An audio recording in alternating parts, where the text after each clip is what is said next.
चलिए बच्चों, तो शुरू करते हैं। आप लोग जितने भी आ चुके हैं बहुत अच्छी बात है। हमने 7:30 का टाइम रखा था, सो 7:30 बज चुके हैं। सो हम लोग अपना टॉपिक स्टार्ट करते हैं आज का। सो बच्चों, लास्ट क्लास में मैंने आपको कई सारी बातें बताई थी कि ड्रिफ्ट वेलोसिटी क्या होता है, मोबिलिटी क्या होता है। ठीक है, ये सारी चीजें मैं लास्ट क्लास में डिस्कस।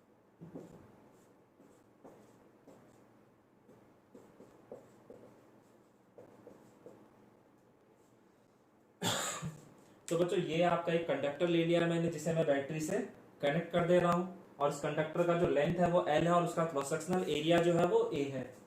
अब अगर मैं नॉर्मल केस में बात करता हूँ, यानी कि अगर मैं किसी कंडक्टर को बैटरी से कनेक्ट नहीं करता हूँ, ठीक है, यानी कि सिंपल एक तार है, और मैं पूछूं कि क्या वहां पे करंट फ्लो होगा, तो आपका जवाब आएगा नहीं।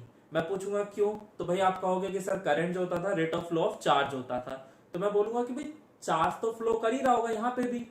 ठीक है, आपको पता होगा कि अगर कोई भी वायर है तो उस वायर में थर्मल थर्मल एनर्जी की वजह से, यानी कि अगर आपका जो वायर है वो रूम टेम्परेचर पे रखा हुआ है, तो रूम टेम्परेचर पे इतनी हीट एनर्जी होती है कि वहां पे जो इलेक्ट्रॉन्स हैं वो बहुत तेज वेलोसिटी से मूव करते हैं। और आप शायद उसका इमेजिन भी नहीं कर सकते कि वहां पर जो वेलोसिटी होती है इलेक्ट्रॉन्स की वो होती कितनी है। तो वहां पर जो वेलोसिटी होती है वो 10⁴ टू लेकर 10⁵ मीटर पर सेकंड तक होती है। यानी कि बहुत हाई वेलोसिटी से इलेक्ट्रॉन्स आपके वहां पे मूव कर रहे होते हैं। लेकिन उन इलेक्ट्रॉन्स के मूवमेंट की वजह से वहां पे करंट नहीं होता। क्यों? क्योंकि वहां जो इलेक्ट्रॉन्स है वो रैंडमली किसी भी डायरेक्शन में मूव कर रहे हैं। उनका ऐसा नहीं है कि वो एक पर्टिकुलर डायरेक्शन में जा रहे हैं। तो आपके जितने भी उसके अंदर इलेक्ट्रॉन होंगे उस कंडक्टर पे, उस कंडक्टर के अंदर जितने भी इलेक्ट्रॉन्स हैं, सभी इलेक्ट्रॉन्स में थर्मल एनर्जी की वजह से वहां पे जितने इलेक्ट्रॉन्स हैं सभी के सभी रैंडमली किसी भी डायरेक्शन में मूव कर रहे हैं। और उनके रैंडम मूवमेंट की वजह से वहां पे हो क्या रहा है, तो मैं यहाँ पे दो चीजें हैं। एक तो आपका इलेक्ट्रॉन का जो मूवमेंट है वो तो हो ही रहा है, प्लस उसके अंदर जो एटम्स या आयंस है वो भी अपनी मीन पोजीशन के अबाउट वाइब्रेट कर रहे हैं। और जितना मैं टेम्परेचर बढ़ाता जाता हूँ वहां पे इलेक्ट्रॉन की भी जो वेलोसिटी है और जो वाइब्रेशन है वो भी आपका बढ़ता चला जाता है। वाइब्रेशन का जो एम्पलीट्यूड है वो भी बढ़ता चला जाता है। ठीक है, तो हो क्या रहा है कि जब इलेक्ट्रॉन आपका मूव कर रहा है, तो अगर मैं आपको पिक्चर दिखाऊं तो यहां मान लेते हैं एक एटम ये है, एक एटम ये है, एक एटम ये है, एक एटम ये है। ठीक है, और यहां से एक इलेक्ट्रॉन चला, तो जब ये इलेक्ट्रॉन जाएगा तो यहाँ पे वो एक एटम या आयन था उससे टकराया, और टकराने की वजह से उसके मोशन की जो डायरेक्शन थी वो चेंज हो गई। अब मान लिया इलेक्ट्रॉन इस डायरेक्शन मूव कर रहा है, तो अब यहाँ इस डायरेक्शन में जो मूव कर रहा था वो, तो वो क्या हुआ, इस एटम से टकराया, और इससे टकराने की वजह से फिर उसकी जो मोशन की डायरेक्शन थी वो बदल गई, और अब वो मान लेते हैं इधर की तरफ मूव करने लग गया। और जब इधर जा रहा था तो यहाँ भी कोई एटम या आयन था उससे भी वो टकराएगा, और उसकी वजह से फिर ये इधर लौट जाएगा। तो इस तरीके से अब जब यहाँ गया तो यहाँ भी टकराया, अब इधर टकराने की वजह से मान ले वो इधर चला गया। तो आप देख रहे हैं कि यहाँ पे जो इलेक्ट्रॉन का जो मूवमेंट है वो रेंडमली किसी भी डायरेक्शन में है, और इस वजह से हम लोग यहाँ पर जो एवरेज थर्मल वेलोसिटी होती है उसको हमेशा जीरो बोलते हैं। तो ध्यान रखिएगा, एवरेज थर्मल वेलोसिटी जो होगी वो जीरो होगी, लेकिन एक इलेक्ट्रॉन की अगर थर्मल वेलोसिटी की बात कर दूं तो वो बहुत ज्यादा होती है, 10⁴ टू 10⁵ मीटर पर सेकंड की रेंज का है। तो आप समझ सकते हैं कितनी ज्यादा वेलोसिटी है। तो ये पॉइंट जो है आपका वो इस डेरिवेशन में यूज होगा, इसलिए मैं आपको पहले से ही बताकर चल रहा हूं। ठीक है, तो एक पॉइंट आपको ये ध्यान रखना है यहाँ पे। अच्छा, यहाँ पे कुछ डेफिनेशंस भी थी जो मैंने लास्ट क्लास में आपको बताई थी, तो मैं उन्हीं डेफिनेशंस को रिकॉल कर दे रहा हूँ, जिससे कि वो बच्चे जिन्होंने लास्ट वीडियो अटेंड नहीं की थी वो कम से कम अगर आज का क्लास अटेंड कर रहे हैं तो चीजें समझ सके। सो देखो बच्चों, जब इलेक्ट्रॉन यहाँ से चला था तो पहले वो यहाँ टकराया, फिर इधर टकराया, फिर इधर टकराया। तो आप देख रहे हो कि हर बार वो कुछ डिस्टेंस ट्रैवल कर रहा है, यानी दो सक्सेसिव कोलिजन्स के बीच का कुछ डिस्टेंस है। तो अगर इन डिस्टेंसेस का मैं एवरेज ले लूं तो जो एवरेज डिस्टेंस होता है दो सक्सेसिव कोलिजन्स के बीच का, उसी एवरेज डिस्टेंस को हम लोग क्या कह देते हैं, तो उसे हम लोग कहते हैं मीन फ्री पाथ। तो कभी कोई मीन फ्री पाथ बोले तो आप समझ जाना कि एवरेज डिस्टेंस की बात हो रही है। ठीक है, ऐसे ही जब यहां से इलेक्ट्रॉन चला है तो हो सकता है यहां से यहां तक पहुंचने में उसने 1 सेकंड का समय लिया हो, फिर यहां से यहां तक पहुंचने में 5 सेकंड का समय लगा हो, यहां से यहां तक पहुंचने में शायद आधे सेकंड में पहुंच गया हो, यानी जो दो कोलिजन्स के बीच का टाइम ड्यूरेशन है वो बार बार चेंज हो रहा है। तो यहाँ पे ये सभी टाइम, दो सक्सेसिव कोलिजन्स के बीच का जो एवरेज टाइम ड्यूरेशन है उसको हम लोग कह देते हैं रिलैक्सेशन टाइम, ठीक है। और रिलैक्सेशन टाइम को हम लोग टाउ से रिप्रेजेंट करते हैं, ये आपका सिंबल है टाउ का। तो ये 2-3 बातें आपको यहाँ पे ध्यान होनी चाहिए। अच्छा, अब मैं आपसे बात करता हूं कि अगर ये कंडक्टर है और उस कंडक्टर के अक्रॉस में बैटरी लगा देता हूं तो उस बैटरी की वजह से क्या होगा, यहाँ पर इलेक्ट्रिक फील्ड सेटअप हो जाएगा। आपको पता है ये बैटरी का पॉजिटिव टर्मिनल है, तो इस वजह से कंडक्टर का ये एंड पॉजिटिव हो जाएगा और ये वाला एंड आपका नेगेटिव हो जाएगा, ठीक है। और इस पॉजिटिव और नेगेटिव की वजह से यहाँ पर क्या हुआ, आपका इलेक्ट्रिक फील्ड सेटअप हो गया। और उस फील्ड की डायरेक्शन हमेशा आपको पता है पॉजिटिव टू नेगेटिव होती है। सो इलेक्ट्रिक फील्ड की डायरेक्शन ये हो गई। अब इसके अंदर जितने भी इलेक्ट्रॉन्स थे जो कि पहले रैंडमली किसी भी डायरेक्शन में मूव कर रहे थे क्योंकि उनपे कोई फोर्स नहीं लग रहा था किसी डायरेक्शन में, बट अब इस फील्ड की वजह से इसके अंदर जितने भी फ्री इलेक्ट्रॉन्स थे वो सभी के सभी एक पर्टिकुलर डायरेक्शन में मूव करना शुरू कर देंगे, ठीक है। तो अगर मैं किसी भी पॉइंट ऑफ टाइम पे देखता हूं तो यहाँ पर जितने इलेक्ट्रॉन्स होंगे सबकी अपनी अपनी वेलोसिटी होगी। मान लेते हैं जब मैंने देखा उस समय एक इलेक्ट्रॉन की वेलोसिटी v1 है, दूसरे इलेक्ट्रॉन की v2 है, तीसरे इलेक्ट्रॉन की v3 है, यानी हर एक इलेक्ट्रॉन की अपनी अपनी वेलोसिटी है। तो अगर उन्हीं सभी वेलोसिटीज का मैं एवरेज ले लूं तो उस एवरेज वेलोसिटी को हम लोग कह देते हैं ड्रिफ्ट वेलोसिटी। तो ध्यान रखिएगा, कभी भी आपको अगर ड्रिफ्ट वेलोसिटी निकालना हो तो आपको क्या करना होता है, फील्ड की वजह से इलेक्ट्रॉन्स जो वेलोसिटी एक्वायर कर रहे हैं उन वेलोसिटीज का एवरेज, यानी Vd is equal to V1 plus V2 plus V3 up to Vn बटे में n। सो ये आपका ड्रिफ्ट वेलोसिटी है। सो अगर मुझे ड्रिफ्ट वेलोसिटी डिफाइन करना हो तो मैं क्या कह सकता हूं, the velocity acquired by free electrons of the conductor under the influence of applied electric field, यानी यहां पर जो फील्ड सेटअप हुआ है उसकी वजह से इस कंडक्टर के अंदर जितने फ्री इलेक्ट्रॉन्स हैं वो इलेक्ट्रॉन्स जो भी वेलोसिटी एक्वायर कर लेंगे, यानी उनकी जो भी वेलोसिटी हो जाएगी उस वेलोसिटी को हम लोग ड्रिफ्ट वेलोसिटी कहते हैं। सो बात समझ में आ रही है। तो इसके अंदर जितने भी फ्री इलेक्ट्रॉन्स होंगे वो सभी के सभी Vd वेलोसिटी से, वो सभी के सभी इलेक्ट्रॉन जो है Vd वेलोसिटी से कंडक्टर के पॉजिटिव टर्मिनल की तरफ मूव करना शुरू कर देंगे, यानी कि पॉजिटिव एंड की तरफ मूव करना शुरू कर देंगे। तो ये जो थी ये कुछ बेसिक बातें थी जो हम लोगों ने लास्ट क्लास में भी डिस्कस कर ली थी, और इन सभी टॉपिक्स का आज की जो हमारी डेरिवेशन है ड्रिफ्ट वेलोसिटी की उसमें यूज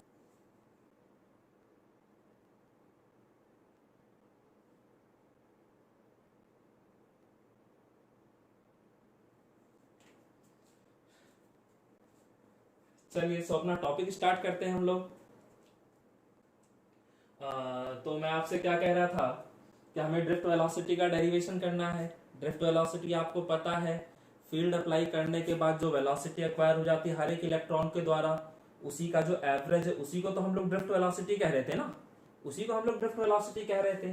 तो पहले ये समझ लेते हैं कि इस कंडक्टर के अंदर अभी हमने कंडक्टर से बैटरी नहीं लगाई है, तो जब बैटरी नहीं लगा रहे उस वक्त इसके अंदर जितने भी इलेक्ट्रॉन्स थे सबके पास जो वेलोसिटी थी वो थर्मल एनर्जी की वजह से थी, यानी कि थर्मल वेलोसिटी थी। तो वो जो थर्मल वेलोसिटी थी सभी इलेक्ट्रॉन्स की वो कितनी कितनी थी, तो मान लिया जाए इनिशियली पहले इलेक्ट्रॉन की जो वेलोसिटी थी वो u1 थी, दूसरे इलेक्ट्रॉन की u2 थी, तीसरे इलेक्ट्रॉन की u3 थी, और इस तरह से nth इलेक्ट्रॉन की जो वेलोसिटी थी वो un थी। तो ये जो वेलोसिटी है ये सभी इलेक्ट्रॉन्स की थर्मल वेलोसिटी है, ठीक है। अब इसके बाद जैसे ही मैं यहाँ फील्ड सेट, जैसे ही मैं इसे बैटरी से कनेक्ट करूंगा तो बैटरी से कनेक्ट करने की वजह से यहाँ पर फील्ड सेटअप हो गया, और उस फील्ड की वजह से यहाँ पे जितने इलेक्ट्रॉन्स थे सभी के सभी इलेक्ट्रॉन्स एक पर्टिकुलर डायरेक्शन में मूव करने शुरू कर गए। सो बात समझ में आती है, यानी सबके सब फोर्स एक्सपीरियंस करने लग गए, और वो जो फोर्स एक्सपीरियंस कर रहे हैं वो इस फील्ड की वजह से कर रहे हैं। तो यहाँ जो फोर्स एक्सपीरियंस करेंगे आपके इलेक्ट्रॉन्स, वो कितने होगा, तो F vector is equal to E vector. ठीक है, अब यहाँ पर देखो कि इलेक्ट्रॉन पर जो फोर्स लग रहा है उसकी डायरेक्शन ये है और इलेक्ट्रिक फील्ड की डायरेक्शन ये है, यानी दोनों की ही डायरेक्शन अपोजिट है। और अगर डायरेक्शन अपोजिट है दो वेक्टर्स की, तो उनके बीच हमारा कैसा साइन होना चाहिए, सो नेगेटिव का साइन होना चाहिए। So F vector is equal to negative of E vector आ गया, और फोर्स होता क्या है, सो मास इनटू एक्सेलरेशन।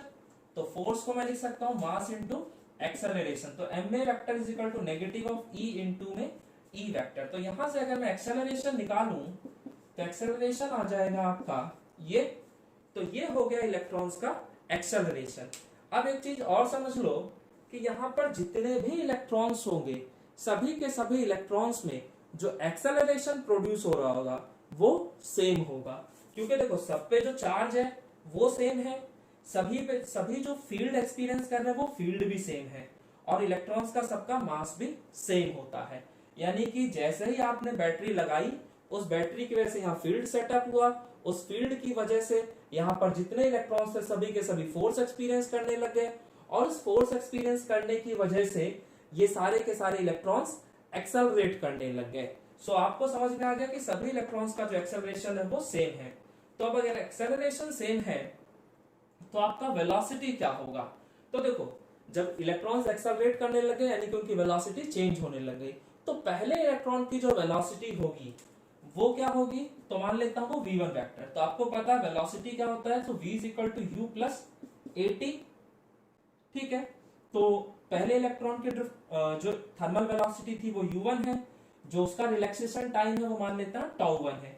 ऐसे ही दूसरे इलेक्ट्रॉन की जो वेलोसिटी होगी वो u2 वेक्टर प्लस का a इंटू में τ2, तो ये एक्सेलरेशन भी आपका वेक्टर। तो इस तरह से, तो यहां से मैं सभी इलेक्ट्रॉन्स की जो वेलोसिटी एक्वायर होगी उसको मैं लिख सकता हूं, कोई दिक्कत नहीं है। अब यहां पे अगर मैं डेफिनेशन के हिसाब से बात कर दूं तो मेरा जो ड्रिफ्ट वेलोसिटी का डेरिवेशन था वो क्या कहता था, so as per the definition, तो डेफिनेशन जो था ड्रिफ्ट वेलोसिटी का वो था vd vector is equal to v1 vector plus v2 vector plus up to vn vector बटे में n, यही था हमारा। अब मेरे पास हर एक इलेक्ट्रॉन की वेलोसिटी आ चुकी है, तो बस मैं सिंपल इसमें पुट कर दूंगा। तो जैसे ही मैं इसमें पुट करूंगा तो मेरा vd vector is equal to क्या आ जाएगा, v1 वेक्टर। सो v1 वेक्टर हो गया u1 वेक्टर प्लस का a वेक्टर इनटू में τ1। तो ये तो हो गया पहले वाले की। दूसरे वाले की अगर आप बात करोगे तो उसका भी ऐसे ही आ जाएगा u2 वेक्टर प्लस का a वेक्टर इनटू में τ2। ठीक है, इस तरीके से आपका चल रहा होगा यहाँ पे कार्यक्रम, और बटे में आपका n आ जाएगा। अब अगर मैं यहाँ पे इनिशियल वेलोसिटीज को सबको एक साथ लिख दूं तो यहाँ आ जाएगा u1 vector plus u2 vector plus up to un vector बटे में n, प्लस यहाँ पे देखो एक्सेलरेशन हो गया a τ1 a τ2 a τ3, तो यहाँ से a आपका कॉमन आ सकता है। तो अगर मैं a को कॉमन निकाल दूं तो यहाँ आ जाएगा τ1 plus τ2 plus up to τn बटे में n, ये आ गया। अब अगर मैं बात करूं तो ये क्या था, हर एक इलेक्ट्रॉन की थर्मल वेलोसिटी, और क्योंकि इलेक्ट्रॉन्स का जो मोशन होता है वो रैंडम होता है, तो इसलिए रैंडम मोशन की वजह से ये जो एवरेज थर्मल वेलोसिटी आएगी ये क्या हो जाएगी, सो जीरो। तो एवरेज थर्मल वेलोसिटी आपका जीरो हो चुकी है, और ये जो आपका रिलैक्सेशन टाइम था इन सबका अगर मैं एवरेज लेता हूं तो उस एवरेज को मैं एवरेज रिलैक्सेशन टाइम यानी कि टाउ बोल देता हूं। तो यही जो एक्सप्रेशन आपको दिख रहा था, इस एक्सप्रेशन को मैं कैसे लिख सकता हूं, तो उसके लिए मैं ये वाला जो पोर्शन है इसको रफ कर देता हूं, या फिर काम करते हैं इधर का ये पोर्शन रफ कर देते हैं।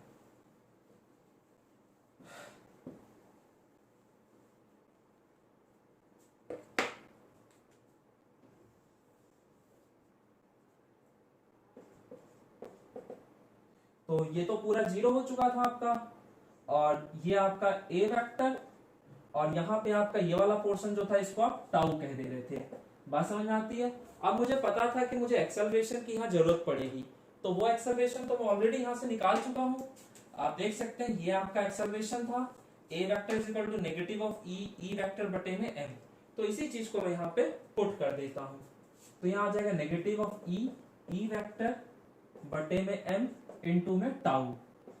सो ये आ गया मेरा vt वेक्टर। अब ये जो फॉर्मूला आया है अभी ड्रिफ्ट वेलोसिटी का, ये आया है आपका वेक्टर के फॉर्म में। अगर मैं इसे मैग्नीट्यूड के टर्म्स में लिखना चाहूं तो मैं सिंपली क्या लिख सकता हूं, तो इन टर्म्स ऑफ मैग्नीट्यूड, तो मैग्नीट्यूड के टर्म्स में आ जाएगा vd is equal to E tau बटे में m।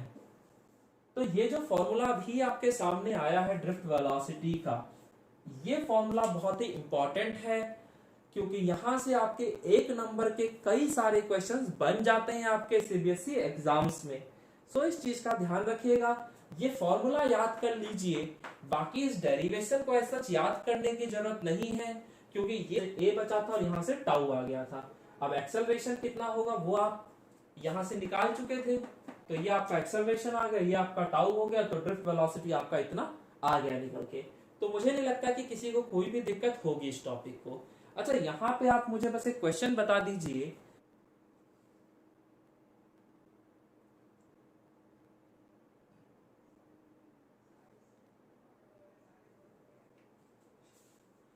चलिए बच्चों, तो मैं आपको बता देता हूँ। कुछ बच्चे कह रहे हैं कि करंट होगा, कुछ कह रहे हैं, मतलब कुछ बच्चे कह रहे हैं कि हाँ चार्ज होगा, कुछ कह रहे हैं नहीं अनचार्ज होगा। सो मैं आपको बता दूं कि जो सही आंसर है वो है कि आपका जो वायर होगा वो अनचार्ज होगा। भले ही वायर से करंट फ्लो कर रहा है, लेकिन फिर भी आपका जो वायर है वो अनचार्ज है। तो उसका रीजन क्या है मैं आपको वो भी समझा देता हूँ। तो देखो, आपको पता है कि जब कोई वायर बैटरी से कनेक्ट हो जाता है तभी उसके अंदर करंट फ्लो करता है, ठीक है। तो बैटरी का जो काम है वो काम क्या है वो समझ लो एक बार आप लोग।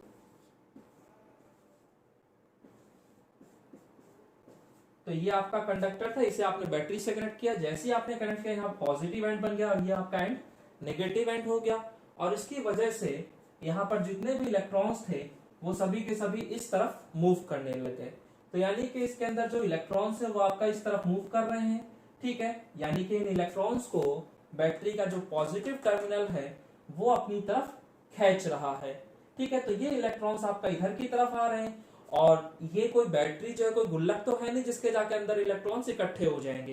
तो फिर ये इलेक्ट्रॉन जो इधर पहुंचे थे वो इलेक्ट्रॉन वापस इधर आ जाते हैं। यानी कि मैं ये कह सकता हूं कि इस वायर से जितने नंबर ऑफ इलेक्ट्रॉन्स बाहर जा रहे हैं उतने ही नंबर ऑफ इलेक्ट्रॉन्स बैटरी की वजह से अंदर आ रहे हैं। यानी कि यहाँ पर जो नेट चार्ज होगा वो आपका हमेशा 0 रहेगा।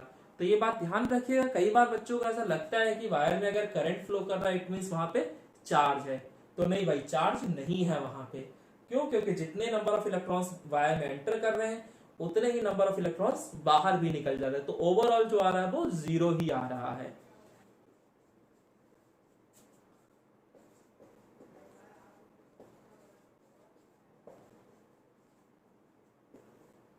तो बेटा बहुत ही आसान सा रिलेशन, यहाँ कुछ करना नहीं है। यहाँ पे हम लोग बस यही मान लेंगे कि हमारे पास एक कंडक्टर है जिस कंडक्टर का लेंथ L है और उसका क्रॉस सेक्शनल एरिया जो है वो A है, और इस कंडक्टर को मैंने एक बैटरी से जोड़ दिया है और उस बैटरी का जो पोटेंशियल है वो V है, ठीक है।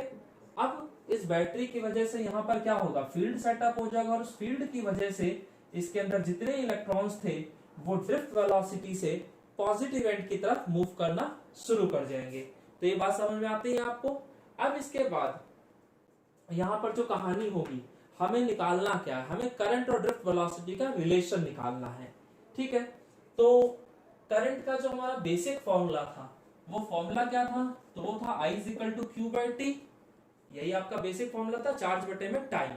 तो अगर मुझे करंट निकालना है तो मुझे टोटल चार्ज पता होना चाहिए कि भाई यहाँ टोटल चार्ज कितना है और समय कितना लग रहा है, यानी चार्ज को यहां से यहां तक आने में समय कितना लग रहा है और यहां से यहां तक के दौरान कितना चार्ज है, वो आपको बस यहाँ पे देखना है।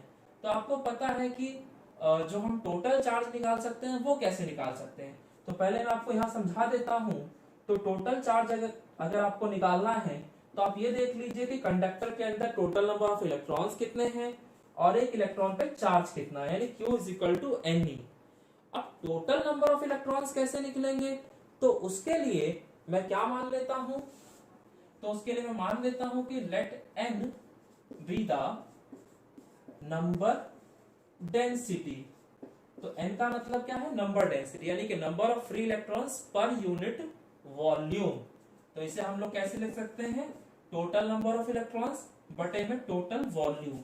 भाई टोटल नंबर ऑफ इलेक्ट्रॉन्स को जब टोटल वॉल्यूम से डिवाइड करेंगे तभी तो आपका नंबर डेंसिटी निकल के आएगा। तो यहां से n is equal to capital N by V हो गया।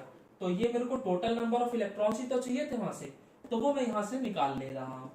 तो टोटल नंबर ऑफ इलेक्ट्रॉन्स क्या आ जाएगा, तो number of electrons per unit volume into में टोटल वॉल्यूम। तो number of free electrons per unit volume तो मैं मान चुका हूं कि n है, और वॉल्यूम कितना होगा। तो देखो वॉल्यूम अगर आपको देखना है तो यहाँ आपको दो चीजें पता है, एक तो क्रॉस सेक्शनल एरिया और दूसरा आपको लेंथ। तो इन दोनों को मल्टीप्लाई करेंगे तो आपका वॉल्यूम निकल के आ जाएगा ना। तो वॉल्यूम क्या होता है, एरिया मल्टीप्लाइड बाय लेंथ। तो ये आ गया आपका टोटल नंबर ऑफ इलेक्ट्रॉन्स। तो ये हो गया टोटल नंबर ऑफ इलेक्ट्रॉन्स, और एक इलेक्ट्रॉन पे जो चार्ज है वो आपको पता है, तो इस तरह से आप टोटल चार्ज निकाल सकते हैं। तो मैं कह दे रहा हूं यहां से, क्योंकि Q इज इक्वल टू क्या होता है, Ne, और n हमारा क्या है, तो NaL इंटू में E। तो ये मैंने निकाल लिया चार्ज। अब बात आती है समय की, कि भाई समय कितना होगा।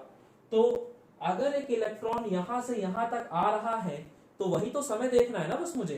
तो भाई इलेक्ट्रॉन अगर आ रहा है तो किस वेलोसिटी से आ रहा है, तो vd वेलोसिटी से आ रहा है, और यहां से यहां तक पहुंचने में जो वो डिस्टेंस ट्रैवल कर रहा है वो कितना है, तो इस कंडक्टर की लंबाई यानी कि L। तो बस ये चीज आप यहां से ध्यान रखिएगा। तो मैं सीधा सीधा बोल सकता हूं कि जो मेरा वेलोसिटी होता है वो डिस्प्लेसमेंट अपॉन टाइम होता है। तो डिस्प्लेसमेंट बोला जाए तो कंडक्टर की लेंथ, और टाइम बोला जाए तो t मान लेते हैं। ठीक है, तो मुझे t निकालना है, तो t इज इक्वल टू आ जाएगा L बटे में Vd। तो t is equal to L बटे में Vd आ गया है। तो बस मैं टाइम की वैल्यू भी निकाल चुका हूं और टोटल नंबर ऑफ इलेक्ट्रॉन्स भी निकाल चुका हूं। तो मुझे कुछ नहीं करना, बस ये मैं टाइम भी निकाल चुका हूं और मैं टोटल चार्ज भी निकाल चुका हूं। तो ये जो चार्ज की वैल्यू और ये जो टाइम की वैल्यू है, ये दोनों की दोनों वैल्यूज उठा के मुझे इस करंट वाले एक्सप्रेशन में पुट कर देना है। तो अगर मैं इसमें पुट करता हूं तो मुझे मिलेगा क्या, तो देखो I is equal to Q by T, और Q बोला जाए तो NaLe, और T बोला जाए तो L बटे में Vd, यही है। तो यहाँ पे आपके इस L से ये L चला जाएगा और ये जो Vd है ये ऊपर शिफ्ट हो जाएगा। तो ये आ जाएगा I is equal to NaE Vd। तो ये हमारा करंट और ड्रिफ्ट वेलोसिटी का रिलेशन निकल के आ जाता है। सो ये रिलेशन जो है ये आपके लिए बहुत इंपॉर्टेंट है बोर्ड पॉइंट ऑफ व्यू के हिसाब से। ठीक है, तो इस रिलेशन को याद रखिएगा और इसका जो डेरिवेशन है वो भी ध्यान रखिएगा। तो इसके डेरिवेशन में कुछ करना नहीं है, आपको पता है कि I is equal to Q by T होता है।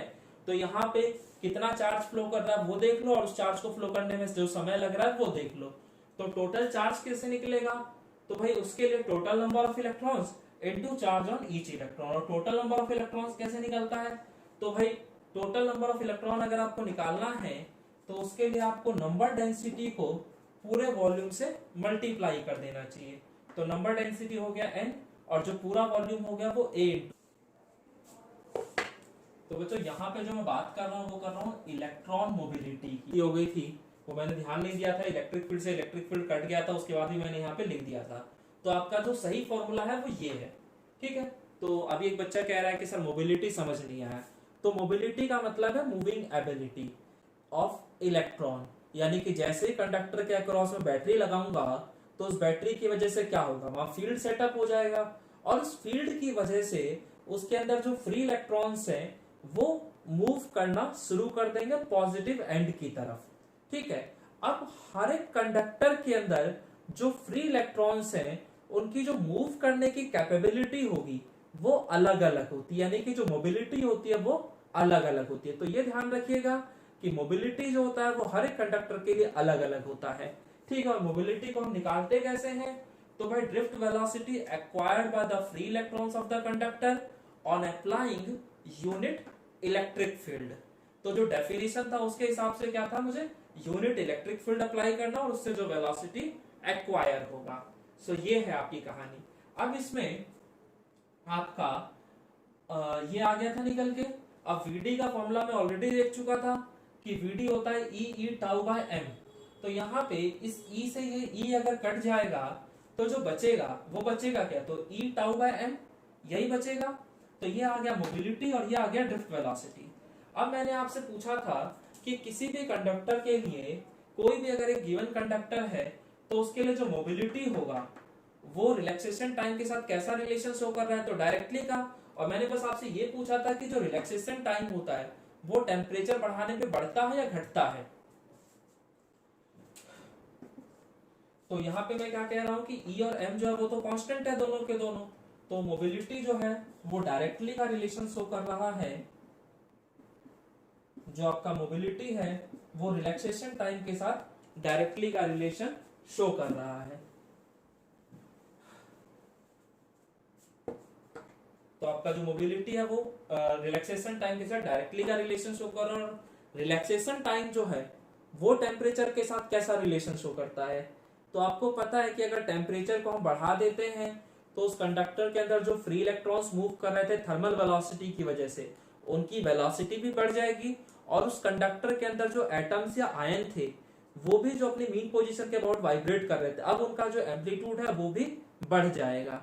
तो जब ऐसा होगा तो उसके अंदर जो इलेक्ट्रॉन्स मूव कर रहे थे उनका जो कोलिजन का फ्रीक्वेंसी है वो बढ़ जाएगा। जैसे अगर मैं नॉर्मली बात करता हूँ कि एक बाजार है और उसमें आप बाइक से जा रहे हैं तो वहां पे आपके जो टकराने की संभावना है वो कम है, लेकिन एकदम से अगर बाजार में ये अफवाह उड़ जाए कि हाँ बॉम्ब है और भगदड़ मच जाए तो वहां पे जो आपके टकराने की संभावना होगी वो ऑटोमेटिकली बढ़ जाएगी। तो यहाँ पर भी वही हो रहा है टेम्परेचर को बढ़ाने से।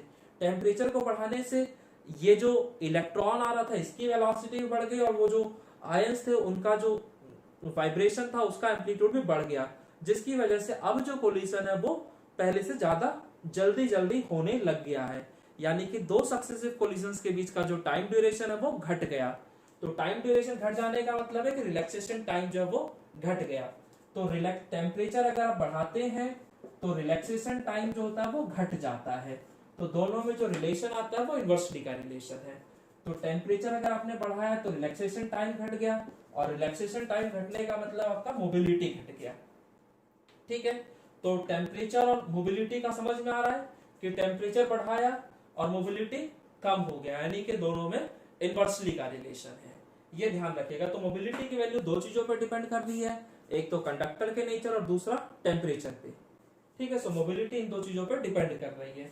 और आपका जो ड्रिफ्ट वेलोसिटी है वो किस पर डिपेंड करेगा, तो वो भी इन्हीं दो चीजों पर डिपेंड करेगा, क्योंकि किसी भी गिवन कंडक्टर के लिए ये जो चीजें हैं ये कांस्टेंट होंगी।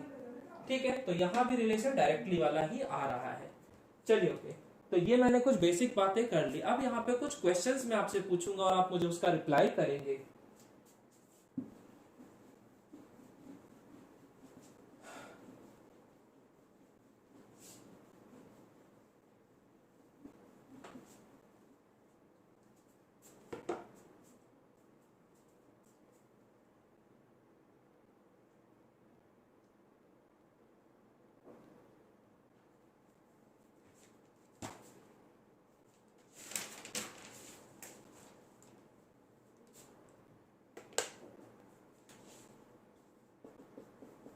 तो बच्चों यहाँ पर जो पहला क्वेश्चन मैं आपसे पूछ रहा हूँ वो क्वेश्चन क्या है, the potential difference across a given wire is increased, what happens to the drift velocity of the charge carriers. यानी कि कंडक्टर के अक्रॉस जो मैं पोटेंशियल डिफरेंस अप्लाई कर रहा था, यानी कि v अगर मैं उसकी वैल्यू को इंक्रीज कर दूंगा तो मेरा जो ड्रिफ्ट वेलोसिटी है उसकी वैल्यू पे क्या इफेक्ट आएगा। यानी ड्रिफ्ट वेलोसिटी की जो वैल्यू वो इंक्रीज कर जाएगी या डिक्रीज कर जाएगी, ये आपको बताना है। तो क्वेश्चन समझ में आ रहा है। किसी भी कंडक्टर के अक्रॉस जो मैंने बैटरी लगाई थी, अगर उस बैटरी का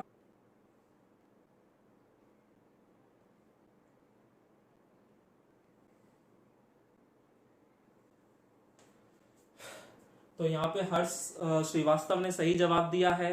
हर्ष श्रीवास्तव का कहना है कि जो ड्रिफ्ट वेलोसिटी है वो इंक्रीज कर जाएगा, बिल्कुल इंक्रीज कर जाएगा। कैसे, वो मैं आपको एक बार फटाफट समझा देता हूँ। आपको पता है कि Vd इज इक्वल टू क्या था, so drift velocity Vd is equal to E tau बटे में m, ये हमारा बेसिक सा फॉर्मूला था। और यहाँ पर जो हमारा इलेक्ट्रिक फील्ड है वो कंडक्टर के अंदर यूनिफॉर्म होता है, तो यूनिफॉर्म इलेक्ट्रिक फील्ड के लिए E इज इक्वल टू क्या होता है, V बाय एल।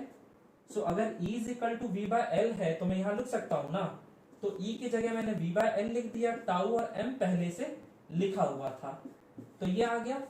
अब आप सीधा सीधा समझ सकते हैं, आपको रिलेशन इन दोनों के बीच पूछा गया है, तो जैसे ही आप पोटेंशियल डिफरेंस को बढ़ाएंगे आपका जो ड्रिफ्ट वेलोसिटी है वो भी इंक्रीज कर जाएगा। सो बात समझ में आती है, पोटेंशियल डिफरेंस बढ़ाने का जो इफेक्ट आएगा वो इंक्रीजिंग होगा, यानी आपका ड्रिफ्ट वेलोसिटी जो है वो इंक्रीज कर जाएगा। तो हर्ष श्रीवास्तव का सही जवाब है। बाकी अगला क्वेश्चन पूछता हूं, देखता हूं उसमें कौन सही जवाब दे पाता है आप में से।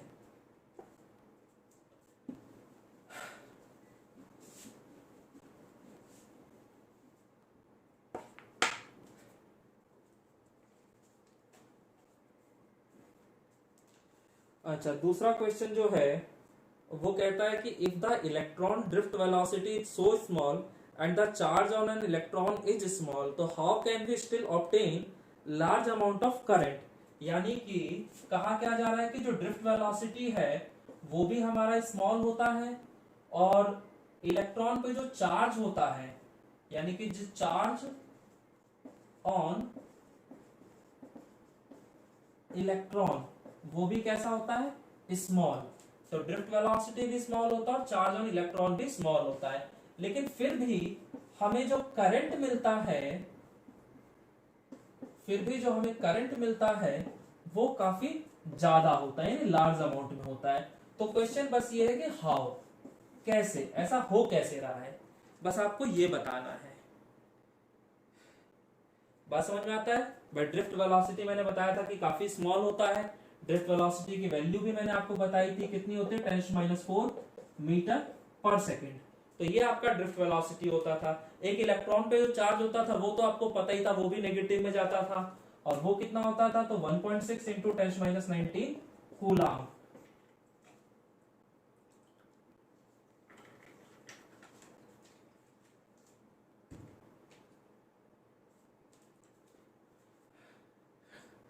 सो बच्चों फिर से हर्ष श्रीवास्तव का जवाब जो है वो बिल्कुल सही है। बाकी लोग क्या कर रहे हो भाई, बाकियों को नहीं आता क्या कुछ भी। तो हर्ष श्रीवास्तव ने फिर से जवाब दिया है कि आपका ये जो करंट हमें इतना ज्यादा मिल रहा है उसका जो रीजन है वो ये है कि यहाँ जो नंबर डेंसिटी होती है वो बहुत ज्यादा होती है। तो कैसे, मैं आपको समझाता हूँ।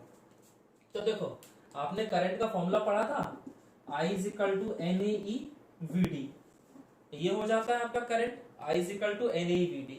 भाई आपका ये जो चार्ज ऑन इलेक्ट्रॉन है ये स्मॉल है, ड्रिफ्ट वेलोसिटी भी स्मॉल है, लेकिन जो नंबर डेंसिटी होता है वो बहुत ज्यादा होता है। और नंबर डेंसिटी की जो वैल्यू होती है वो लगभग कितनी होती है, तो वो होता है 10⁻28 पर मीटर क्यूब।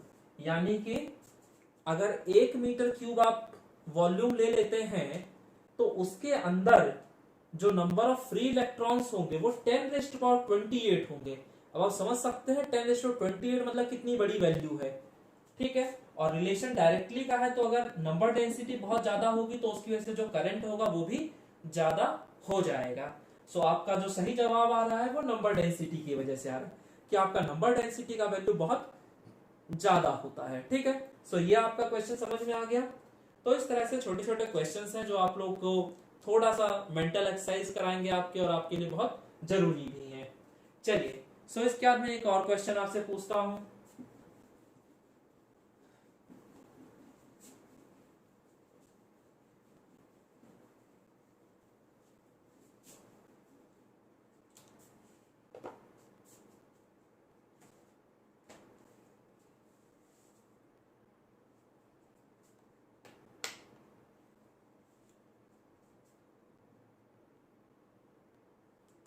अच्छा, अब उसके बाद जो हमारा क्वेश्चन है वो क्या कहता है, two conducting wires X and Y of same diameter but of different materials. यानी कि दो हमारे पास वायर्स हैं, एक वायर का नाम x है और दूसरे वायर का नाम y है, और जो दोनों के डायमीटर है, डायमीटर जो है वो दोनों का सेम है, ठीक है। लेकिन मटेरियल का जो नेचर है वो डिफरेंट है, यानी कि नेचर ऑफ मटेरियल की अगर मैं बात करता हूं तो वो डिफरेंट है, ठीक है। But of different materials are joint in series, और ये जो दोनों मटेरियल्स मैंने ज्वाइन किए, किसमें ज्वाइन किए हैं, तो इन सीरीज कॉम्बिनेशन। तो मैंने इन दोनों को सीरीज कॉम्बिनेशन में लगा दिया है। अब उसके बाद कहता है कि if the number density of electrons is x twice that of number of density in y, यानी कि जो नंबर डेंसिटी है वो कंडक्टर x वाला जो है वो कंडक्टर y की नंबर डेंसिटी का दुगना है। तो ये नंबर डेंसिटी का रिलेशन है कि भाई कंडक्टर x के अंदर जो नंबर डेंसिटी है वो कंडक्टर y वाले नंबर डेंसिटी का ट्वाइस है। अब उसके बाद कहता है कि find the ratio of drift velocity of electrons in the two materials. तो इसमें आपको ड्रिफ्ट वेलोसिटी का रेशो बताना है कि ड्रिफ्ट वेलोसिटी का रेशो होगा क्या। तो ये आपका क्वेश्चन है। तो एक बार क्वेश्चन मैं आपको फिर से बता देता हूं कि हमारे पास दो वायर्स थे x और y, और उनको हमने सीरीज कॉम्बिनेशन में जोड़ दिया है, और उन दोनों वायर्स का जो डायमीटर है वो सेम है, लेकिन जो मटेरियल का नेचर है वो अलग अलग है। और यहाँ पर एक चीज आपको दे रखी है कि जो नंबर डेंसिटी है कंडक्टर x वाला वो y,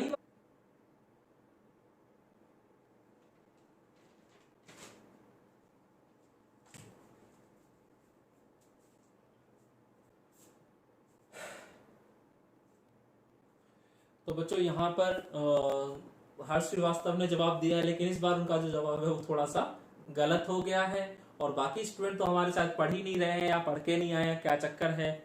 तो अगर आप लोग नहीं पढ़ रहे हैं इतने दिन से तो भाई पढ़ना शुरू कर दो, अदरवाइज दिमाग में जंग लग जाएगी और वो आपके लिए दिक्कत वाली बात है, क्योंकि लॉकडाउन की वजह से आपकी सेहत तो वैसे ही खराब हो रही है, घर में बैठे बैठे सेहत शरीर तो चल नहीं रहा है, कम से कम दिमाग ही चला लो। तो जो भी बच्चे हैं कोशिश करो कि सभी के सभी लोग सही जवाब देने की कोशिश करो। तो बेटा मैं बता दूं आपको कि यहाँ पर जो रेशियो आएगा वो 1:2 का होगा, ठीक है। और जो हर्ष ने जवाब दिया वो थोड़ा सा गड़बड़ हो गया, उनका 2:1 बता रहे हैं वो, लेकिन सही जवाब जो है वो 1:2 का है। तो देखते हैं एक बार क्या गलतियां हैं यहाँ पे। तो ड्रिफ्ट वेलोसिटी का रेशियो पूछा गया है, तो आपके पास ड्रिफ्ट वेलोसिटी वाला अपना फॉर्मूला होना चाहिए। तो ड्रिफ्ट वेलोसिटी का हमारा जो फॉर्मूला था वो फॉर्मूला क्या था, सो vd = e टाउ बटे में m, यही फॉर्मूला था।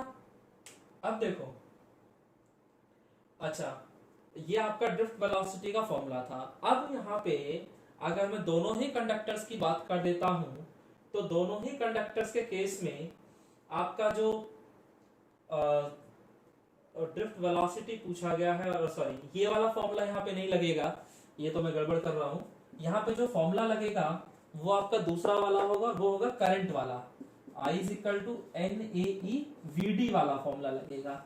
अगर मैं ये वाला फॉर्मूला लगा देता VD = EE टाउ बटे में m, तो ये वाला फॉर्मूला यहाँ पे कामयाब नहीं होता, क्योंकि ना तो मुझे इलेक्ट्रिक फील्ड के बारे में कोई जानकारी है और ना ही रिलैक्सेशन टाइम के बारे में कोई जानकारी है, ठीक है। सो मेरे लिए दिक्कत वाली बात हो जाती है।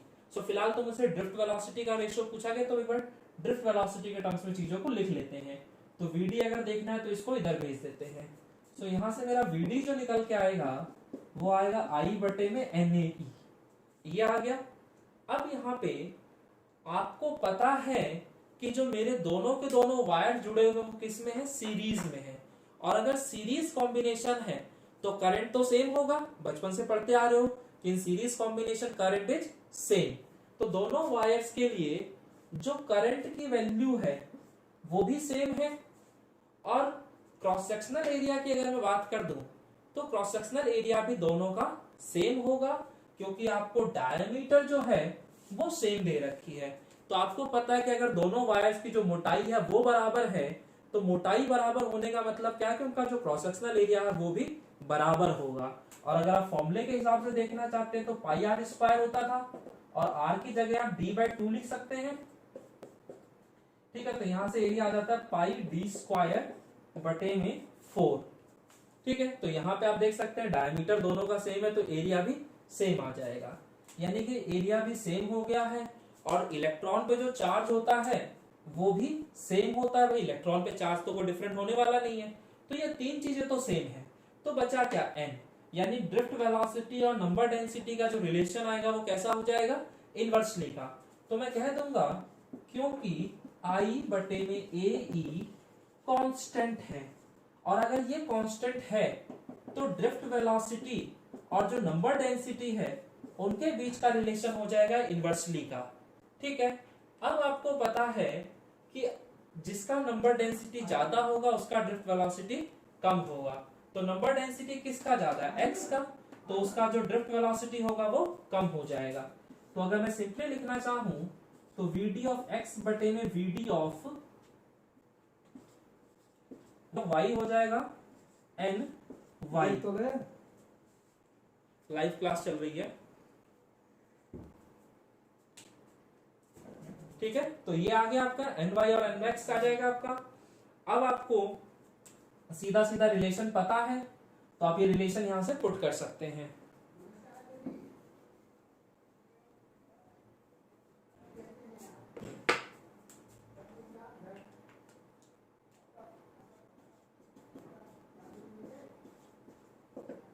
तो एन वाई जो आपका निकल के आ रहा है वो एन वाई, तो एन वाई ही ले लो और एन एक्स जो है उसकी जगह 2 टाइम्स ऑफ एन वाई लिख दो, तो यहाँ एन वाई से एन वाई कट जाएगा, so V D of X बटे में वी डी ऑफ वाई जो आएगा वो 1:2 हो जाएगा। सो समझ में आती है बात। तो ये हो गया हमारा ड्रिफ्ट वेलोसिटी।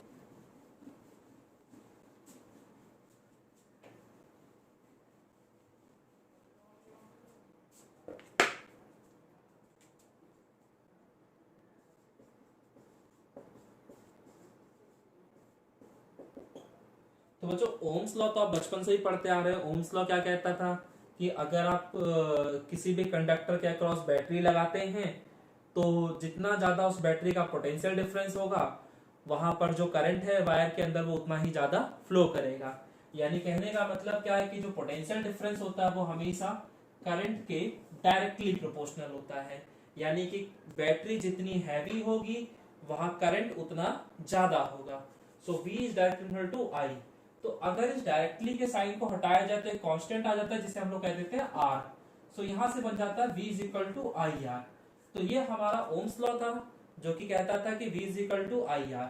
और यहाँ पे कंडीशन क्या थी कि कंडीशन ये हुआ करती थी कि भाई जो आपके फिजिकल कंडीशंस है वहां पे वो सब के सब कांस्टेंट रहनी चाहिए, यानी कि टेम्परेचर, प्रेशर और बाकी जितने भी फिजिकल कंडीशंस है वो सभी के सभी सेम रहनी चाहिए, उसमें कोई भी चेंजेस नहीं आने चाहिए।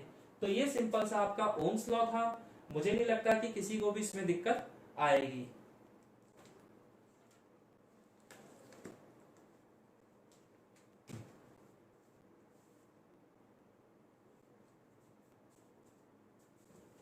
आसान सा टॉपिक था। इसके बाद हम लोग डेरिवेशन देख लेते हैं रेजिस्टेंस का फ्रॉम द ओम्स लॉ। ठीक है, ये थोड़ा सा जो यहाँ से रिजल्ट आएगा आपके लिए वो बहुत इंपॉर्टेंट होगा, क्योंकि वहां से आपके 1 नंबर वाले क्वेश्चन बहुत सारे बन जाते हैं। और आपको पता होगा कि जो सबसे मुश्किल क्वेश्चन होते हैं वो 1 नंबर वाले ही होते हैं, क्योंकि 5 नंबर वाले, 3 नंबर वाले क्वेश्चन हमेशा फिक्स्ड होते हैं कि भाई यही पूछेगा इसमें, लेकिन 1 नंबर वाले का कुछ पता नहीं होता कि क्या पूछ ले। तो इसीलिए मैं आपको बताऊंगा कि ये जो रिजल्ट होगा ये बहुत इंपॉर्टेंट होगा।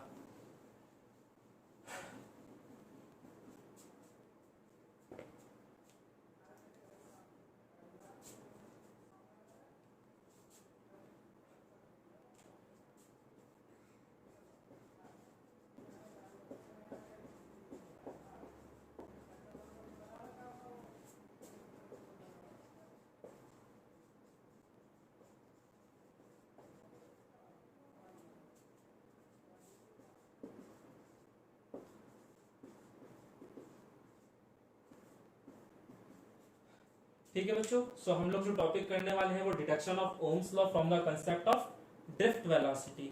यानी कि अब मैं ओम्स लॉ को पहले तो नॉर्मल वे में समझा दिया था, अब मैं उसे ड्रिफ्ट वेलोसिटी के कंसेप्ट से समझाऊंगा। ठीक है, यानी ओम्स लॉ को डिराइव करने की कोशिश करूंगा। तो आपको पता है कि जो ड्रिफ्ट वेलोसिटी का रिलेशन था करंट के साथ वो क्या था, तो I is equal to NAE VD, I is equal to NAE VD। और जो हमारा ड्रिफ्ट वेलोसिटी होता था वो क्या होता था, तो उसका फॉर्मूला आपको याद होगा, VD is equal to EE tau बटे में M। ये हमारा ड्रिफ्ट वेलोसिटी का फॉर्मूला, तो सिंपल इस फॉर्मूले को यहाँ पुट कर सकते हैं।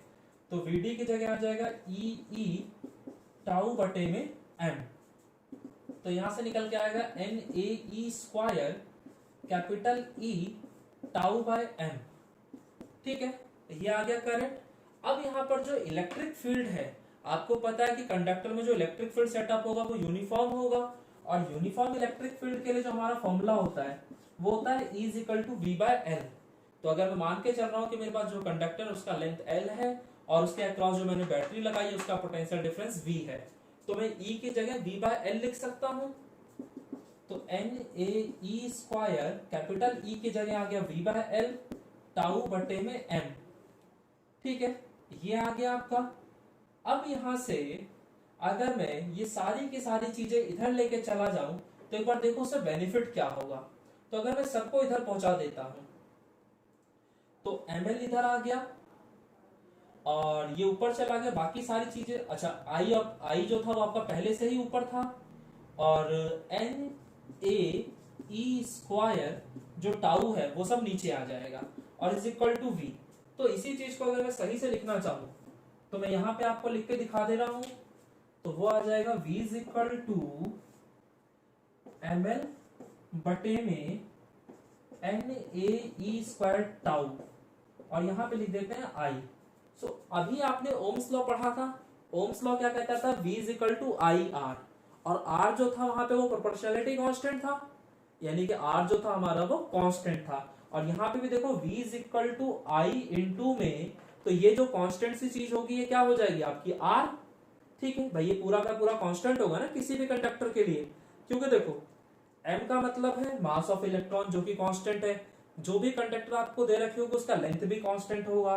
N का मतलब नंबर डेंसिटी, वो भी किसी भी कंडक्टर के लिए हमेशा कांस्टेंट रहता है, और नंबर डेंसिटी टेम्परेचर पर डिपेंड नहीं करता है, यानी टेम्परेचर को आप कितना भी कम ज्यादा कर लो कोई फर्क नहीं पड़ता है।